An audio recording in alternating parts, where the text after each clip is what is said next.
நாடளாவிய ரீதியில் ஏற்பட்ட மின்வெட்டு காரணத்தை வெளியிட்ட மின்சார சபை.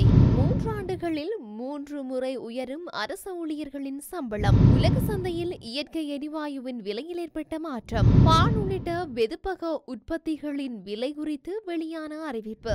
நிந்தாவூர் தொழிற்பயிற்சி அதிகார சபை பிரதி பணிப்பாளருக்கு எதிராக போராட்டம் முன்னெடுப்பு.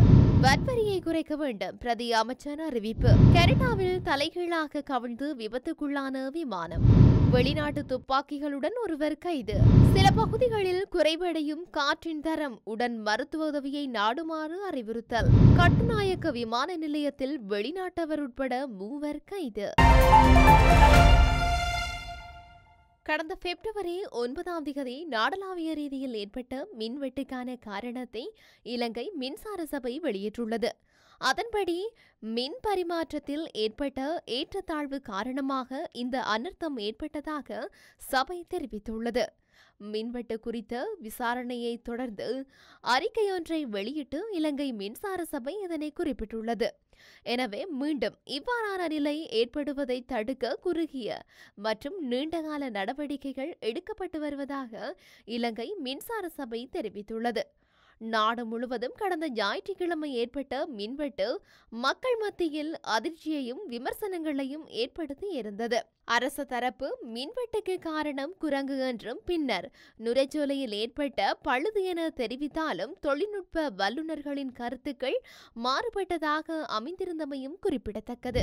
ஜனாதிபதி அனுரகுமார திசாநாயக்கவினால் முன்வைக்கப்பட்டுள்ள வரவு செலவு திட்டத்தின் மூலம் 3 ஆண்டுகளில் 3 முறை அரசு ஊழியர்களின் சம்பளம் உயரும் என ஸ்ரீலங்கா பொதுஜன பெரமுன நாடாளுமன்ற உறுப்பினர் நாமல் ராஜபக்ச தெரிவித்துள்ளார்.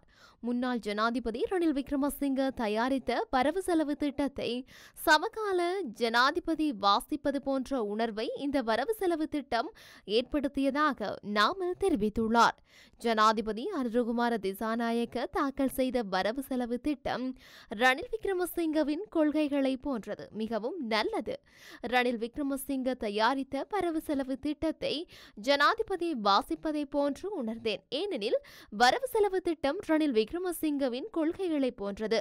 அரசு ஊழியர்களின் சம்பளமும் ஒவ்வொரு 6 மாதங்களுக்கும் உயர்த்தப்படும் என்று நம்பப்படுகின்றது. சர்வதேச சந்தையில் மசகு எண்ணெயின் விலை இன்று சற்று அதிகரிப்பை பதிவு செய்துள்ளது. உலக சந்தையில் WTI ரக மசகு எண்ணெய் பீப்பாய் ஒன்றின் விலை 71.25 அமெரிக்க டாலர்களாக அதிகரிப்பை பதிவு செய்துள்ளது. அத்துடன் பிரெண்ட் ரக மசகு எண்ணெய் பீப்பாய் ஒன்றின் விலை 75.22 அமெரிக்க டாலராக அதிகரிப்பை பதிவு செய்துள்ளது. உலக சந்தையில் இயற்கை எரிவாயுவின் விலை இன்றைய தினம் 3.589 அமெரிக்க டாலர்களாக வீழ்ச்சியை பதிவு செய்துள்ளது. பால் உள்ளிட்ட வெதுப்பக உற்பத்திகளின் விலைகளை குறைக்க 1 கிலோகிராம் கோதுமை மாவின் விலை 25 ரூபாவினால் குறைவடைய வேண்டுமென வெதுப்பக உரிமையாளர்கள் சங்க தலைவர் NK ஜெயவர்தன தெரிவித்துள்ளார். 1 கிலோகிராம் கோதுமை மாவின் விலையை 10 ரூபாவினால் குறைத்தது போதுமானதல்ல. 10 ரூபாய் விலை குறைப்பு மூலம் வெதுப்பக உற்பத்தி பொருட்களின் விலைகளை குறைக்க முடியாது. பால் உள்ளிட்ட வெதுப்பக உற்பத்திகளின் விலைகளை குறைக்க வேண்டுமானால் கோதுமை மா கிலோ ஒன்றின் விலை 25 ரூபாவினால் குறைவடைய வேண்டும் என கூறியுள்ளார். பிரீமா மற்றும் செரண்டிஃப் ஆகிய மா ஆலை நிறுவனங்கள் 1 கிலோகிராம் கோதுமை மாவின் விலையை 10 ரூபாவினால் குறைத்துள்ளன. வாழ்க்கை செலவுகளை குறைப்பதற்கான அரசாங்கத்தின் திட்டத்திற்கு ஆதரவளிக்கும் வகையில் இந்த விலை குறைப்பு நடவடிக்கை மேற்கொள்ளப்பட்டுள்ளதாக பிரீமா மற்றும் செரண்டிஃப் ஆகிய மா ஆலை நிறுவனங்கள் தெரிவித்துள்ளமை குறிப்பிடத்தக்கது.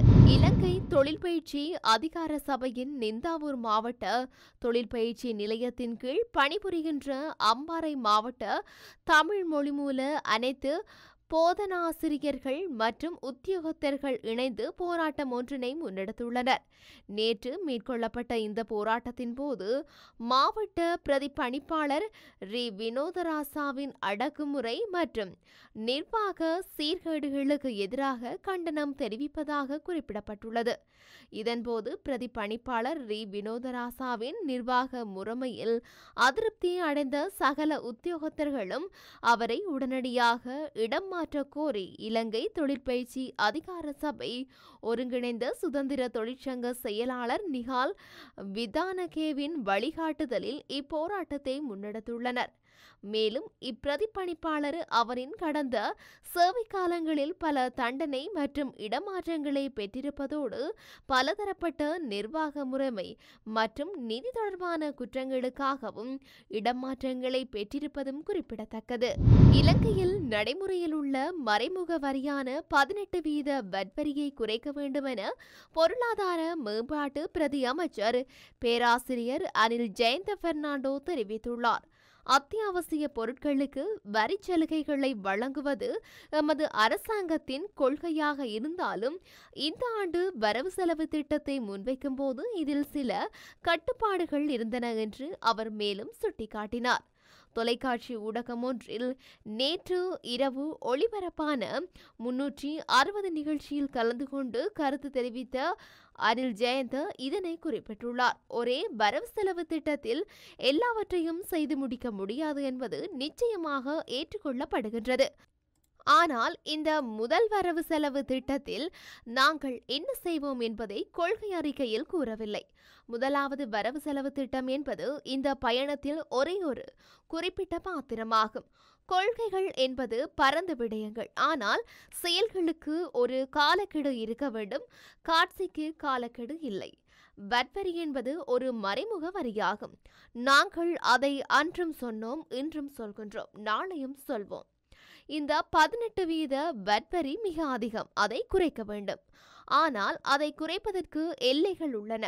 பொருளாதாரத்தின் தேக்க நிலைக்கும் உள்ளார்ந்த எல்லை உள்ளது. IMF திட்டத்தின் கீழ் கூட நாம் ஒரு குறிப்பிட்ட இடத்தில் சிக்கிக் கொள்கின்றோம். எதிர்காலத்தில் இந்த வட்வரியை நீக்குவதற்கு நாங்கள் பாடுபடுவோம். முதல் வரவு செலவு திட்டத்திலேயே எல்லாவற்றையும் ஒரே அடியாக தலைகீழாக மாற்ற முடியாது.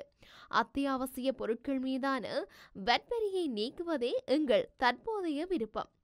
IMF திட்டம் இல்லாமல் போனால் முதல் வரவு செலவு திட்டத்திலேயே அதை செய்யலாம் என தெரிவித்துள்ளார். கனடா டொரண்டோ விமான நிலையத்தில் விமானம் ஒன்று தலைகீழாக கவிழ்ந்து விபத்துக்குள்ளாகியதாக அந்த நாட்டு ஊடகங்கள் செய்தி வெளியிட்டுள்ளன. இந்த விபத்து உள்ளூர் நேரப்படி பிற்பகல் 2:15 மணியளவில் கனடா ரொரண்டோ பியர்சன் விமான நிலையத்தில் இடம்பெற்றுள்ளது.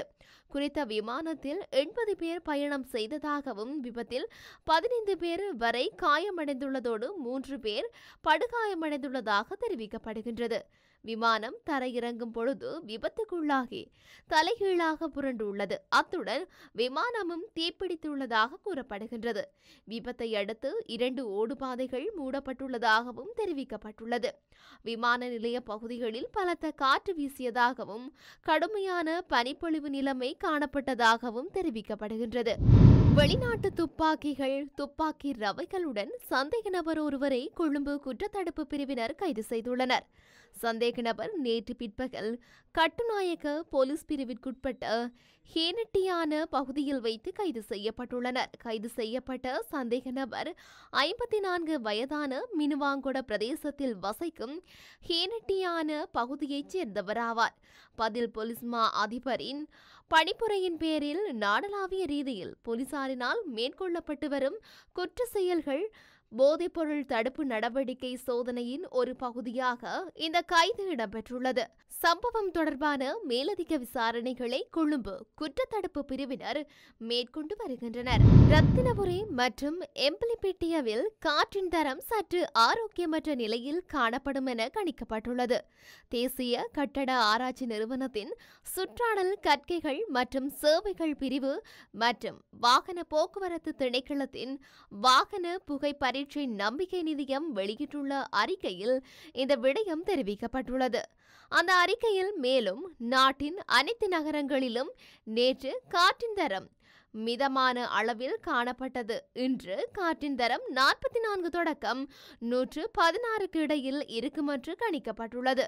இது பெரும்பாலான நகரங்களில் மிதமான அளவிலும் ரத்தினபுரி மற்றும் எம்பிலிப்பிட்டியவில் சற்று ஆரோக்கியமற்ற நிலை இருக்கும் என்பதை குறிக்கின்றது. காற்றின் தரம் குறைவதால் உடல்நல பிரச்சனைகள் உள்ள நபர்கள், குறிப்பாக சுவாசிப்பதில் சிரமம் ஏற்பட்டால் மருத்துவ உதவியை நாடுமாறு அறிவுறுத்தப்படுகின்றார்கள். நாட்டின் சில நகரங்களில் காற்று தர குறியீடு அடுத்த 24 மணி நேரத்திற்குள் சிறிது ஆரோக்கியமற்றதாக இருக்கும். அதிகமாக போக்குவரத்து நெரிசல் காணப்படும். குறிப்பாக காலை 7:30 மணி முதல் 8:30 மணி வரை மற்றும் பகல் வேளைகளில் 1 மணி முதல் 2 மணி வரை காற்றுத்தர குறியீடு ஆரோக்கியமற்று காணப்படும் என சுட்டிக்காட்டப்பட்டுள்ளது. கட்டுநாயக்க விமான நிலைய அதிகாரிகள் அதிக அளவிலான வெளிநாட்டு சிகரெட்டுகளை சட்டவிரோதமாக நாட்டிற்குள் கடத்த முயன்றதாக வெளிநாட்டவர் ஒருவர் மற்றும் பெண்ணொருவர் உட்பட 3 நபர்களை கைது செய்துள்ளனர். போலீஸ் போதைப்பொருள் தடுப்பு பணியகத்தின் கட்டுநாயக்க விமான நிலைய பிரிவு நடாத்திய தனித்தனி சோதனைகளில் இந்த கைதுகள் மேற்கொள்ளப்பட்டுள்ளன. இதன்படி நேற்று துபாயிலிருந்து வந்த 51 வயது இந்திய நாட்டவர் ஒருவர் பண்டாரநாயக்க சர்வதேச விமான நிலையத்தின் வருகை முனையத்தில் கைது செய்யப்பட்டுள்ளார். இதன்போது சந்தேக நபரிடமிருந்து சட்டவிரோதமாக நாட்டிற்கு கொண்டுவரப்பட்ட 15,000 வெளிநாட்டு சிகரெட்டுகள் கைப்பற்றப்பட்டுள்ளன. அதேவேளை இன்று நடந்த மற்றொரு சோதனை நடவடிக்கையில் துபாயிலிருந்து கடத்தப்பட்ட 21,200 வெளிநாட்டு சிகரெட்டுகளுடன் ரஷ்நாயக்கபுரவைச் சேர்ந்த 23 வயது நபர் பண்டாரநாயக்க விமான நிலைய வருகை முனையத்தில் கைது செய்யப்பட்டுள்ளார். இன்னும் ஒரு சோதனையில் துபாயில் இருந்து 46,800 வெளிநாட்டு சிகரெட்டுகளை கடத்த முயன்றதற்காக பன்னிப்பிட்டியவைச் சேர்ந்த 48 வயது பெண்ணொருவரும் கைது செய்யப்பட்டுள்ளார். இந்த 3 கைது நடவடிக்கைகள் குறித்தும் கட்டுநாயக்க விமான நிலைய போதைப்பொருள் தடுப்பு பிரிவு மேலதிக விசாரணைகளை மேற்கொண்டு வருகின்றது.